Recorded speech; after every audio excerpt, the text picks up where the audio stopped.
Mwashamu sana Baba Askofu Mkuu, Mwashamu Askofu Msaidizi Henry Mchamungu, Baba Chancellor, mapadre, watawa, wapendwa, baba zetu UWAKA na taifa lote kwa ujumla, itifaki ikiwa imezingatiwa. Tumsifu Yesu Kristo. Jubilei 2025. Wanaume wa Katoliki, nipende kuchukua nafasi hii kumshukuru Mwenyezi Mungu kwa mwaka mwingine tena aliotupatia, mwaka wa Jubilei 2025, mwaka ambao tunatembea kwa ujasiri bila kukata tamaa, kwani tunalo tumaini lisilotetereka. Hatuna mastahili yoyote kuwepo hapa, hivyo tunasema asante Mungu kwa kutujalia kukutana tena. Mwashamu sana Baba Askofu Mkuu, tunakushukuru sana kwa kuendelea kuruhusu jambo hili lifanyike, na pia kwa kutenga muda wako kila mwaka kusimamia na kuongoza maadhimisho haya. Baba, tunasema asante. Nimshukuru pia Baba Askofu Msaidizi Henry Mchamungu kwa kushiriki katika ibada hii. Upendo na ushirikiano wake tunautambua na kuuenzi. Mungu akubariki sana. Nichukue nafasi hii pia kumshukuru Baba Msomba ambaye hayupo, lakini tunapenda kutambua kwa kazi yake kubwa aliyoifanya alipokuwa nasi katika jimbo kuu la Dar es Salaam. Tunamwombea utume mwema katika jimbo jipya la Bagamoyo. Nipende kuwashukuru sana mapadri, watawa na hasa paroko wa eneo hili, paroko wa parokia Mtakatifu Benedikto Abate, ambao kwa pamoja mmeshirikiana kuhamasisha baba zetu UWAKA katika kuifanya siku hii iwe jinsi ilivyo. Asanteni sana kwa uwepo wenu na hamasa maparokiani. Kwenu baba zetu UWAKA mkiongozwa na kamati tendaji pamoja na viongozi wote wa madekania, napenda niseme maneno matatu: asanteni, asanteni na asanteni sana. Asanteni sana kwa majitoleo yenu makubwa. Pamoja na yote tunayojua leo yanafanya uchumi wetu kuwa mgumu, lakini nyie kila mwaka hamjawahi kurudi nyuma, na mwaka jana mlivunja rekodi kwa kutoa zaidi ya milioni 415. Mungu awabariki sana. WAWATA tunawashukuru sana kwa kuendelea kushirikiana nasi. Tunashukuru UWAKA Chipkizi na WAWATA Chipkizi kwa kushirikiana, Utoto Mtakatifu na wengine wote mlioshirikiana na kuwepo mahali hapa, na kwa namna ya pekee ndugu zetu wanaokaa Visiga ambao wamefanya maandalizi makubwa kutufanya sisi tustarehe kwa namna hii. Napenda kutoa historia fupi kwa wale ambao ni mara ya kwanza kufika UWAKA. Mara nyingi wengine hawajui dada wadogo ni nini au dada wadogo ni nani. Napenda kusema dada wadogo wa Mtakatifu Francisco wa Asizi, jimbo kuu la Dar es Salaam, ni jina la shirika letu. Sisi ni masista wa kijimbo ambao tuko chini ya askofu mkuu wa jimbo kuu la Dar es Salaam. Shirika hili lilianzishwa mwaka 1982 na hayati Kardinali Laurian Rugambwa kwa lengo la utangazaji wa habari njema kati ya watu wa makabila na dini tofauti ndani ya jimbo la Dar es Salaam. Dira yetu ni kuhakikisha Kristo anazidi na sisi tunapungua kwa kutangaza habari njema na kutoa huduma mbalimbali.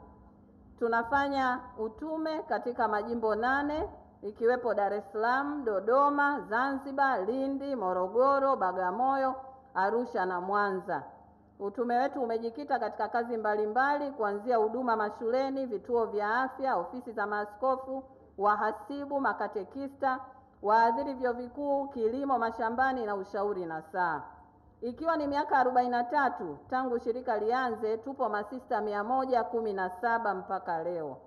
Karibuni sana, mlete vijana wenu wanaopenda kujiunga nasi. Tunapokea yeyote aliyemaliza kidato cha 4 mwenye ufaulu kuanzia D4. Na historia ya mikusanyiko ya UWAKA ilianzishwa na Mwadhama Kardinali Pengo mwaka 2008. Baada ya kukabidhi WAWATA washughulikie wa seminari, aliona asibague mtoto wa kike naye atunzwe na baba yake. Ndipo UWAKA walipoombwa walete majitoleo yao kwa masista dada wadogo. Tulianzia kule Mbagala ambako ndiko yalipo makao makuu ya shirika, na baadaye tukahamia hapa Visiga. Mwanzo tuliweza kutoshea mbele ya jengo la utawala wa sekondari, lakini baadaye tulihamia hapa tulipo kutokana na kuongezeka kwa watu kila mwaka. tulianza na watu kama 1200 lakini mpaka mwaka jana tulizidi watu 6000. Tunawashukuru sana kwa kuhamasika, tuendelee kumtumikia Mungu kwa majitoleo yetu.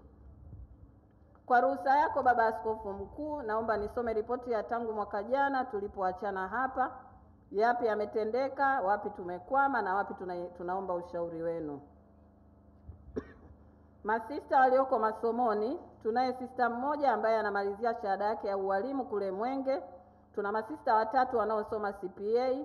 Tuna sista mmoja ambaye anamaliza shahada ya famasia. Tuna sista mmoja ambaye anasoma shahada ya rasilimali watu. Sista mmoja anamalizia masters ya ualimu sauti. Sista mmoja anamalizia shahada ya udaktari Kairuki, na sista mwingine anamalizia shahada ya elimu ya Open University. Mafanikio.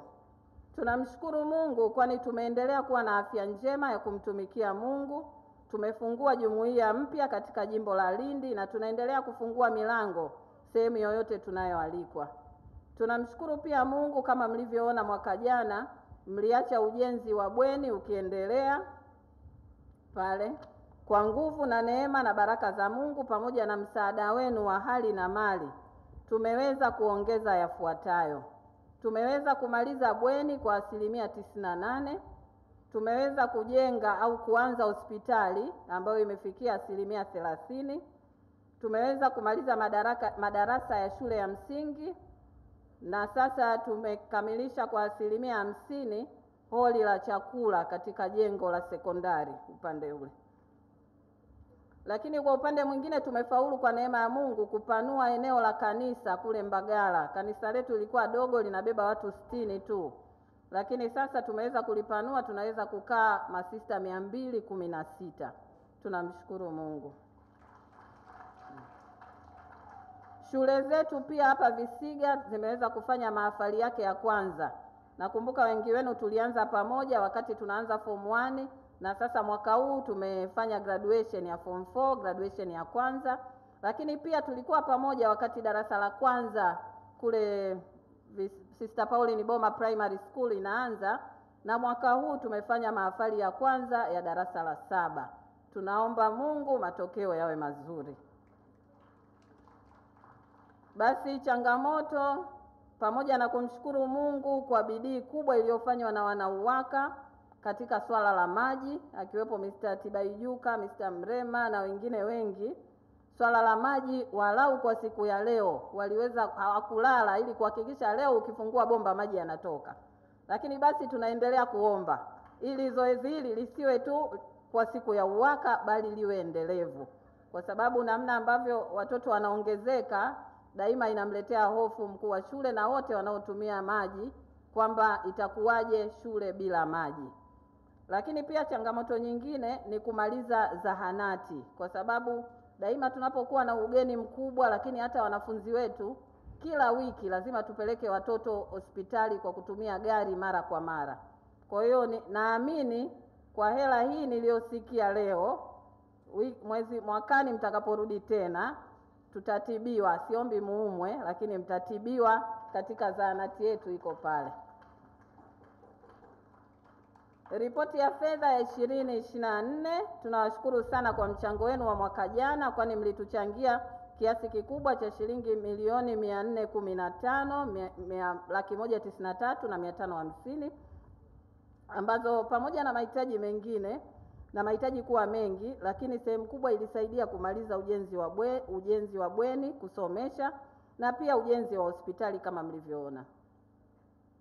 Lakini pia nipende kuendelea kuwashukuru kwa ushauri tunaopata kutoka kwa viongozi mbalimbali wa UWAKA kwa michango, na tunaendelea kuwakaribisha. Mnapoona mahali popote labda mna wazo fulani, muendelee kutushauri. Niwashukuru UWAKA wanaotusaidia kutangaza shule zetu, maana siku hizi bila matangazo, malezi na matokeo mazuri unaweza ukadoda na shule yako. Kwa hiyo tunaahidi kuendelea kulea watoto mnaotukabidhi kiuadilifu, lakini pia kiakili, ili waweze kufiti katika jamii na mazingira yoyote. Wiki ijayo tunategemea kupokea wanafunzi wa Preform 1 kama maandalizi ya mwakani. Tunawakaribisha, nafasi zimebaki chache. Kama unahitaji uonane na Sister Josephine Mkwavi, ili aweze kukupa maelekezo. Kuhusu mipango mkakati, tuna mpango mkakati wa kuwa na shule ya VETA, kuwa na shule ya wavulana na kuwa na shule ya high school form 5 na 6. Mipango ni mingi na vipaumbele ni vingi, basi kadiri Mungu atakavyotujalia tunaamini tutafikia tamanio letu. Mwisho nipende kuwashukuru sana tena sana Mhashamu sana Askofu Mkuu, Mhashamu Askofu Msaidizi, Baba Chancellor na mapadri wote kwa ushirikiano wenu wa karibu nasi na uwepo wenu. Ni kweli hatuwezi kudai haki kwamba ni lazima iwe hivi. Tunatambua upendeleo ambao Mungu ametupatia kupitia Jimbo Kuu la Dar es Salaam, na tunasema asanteni sana baba zetu kwa majitoleo yenu. Napenda niwashukuru sana wapendwa baba zetu UWAKA, na niwashukuru kwa sadaka na majitoleo.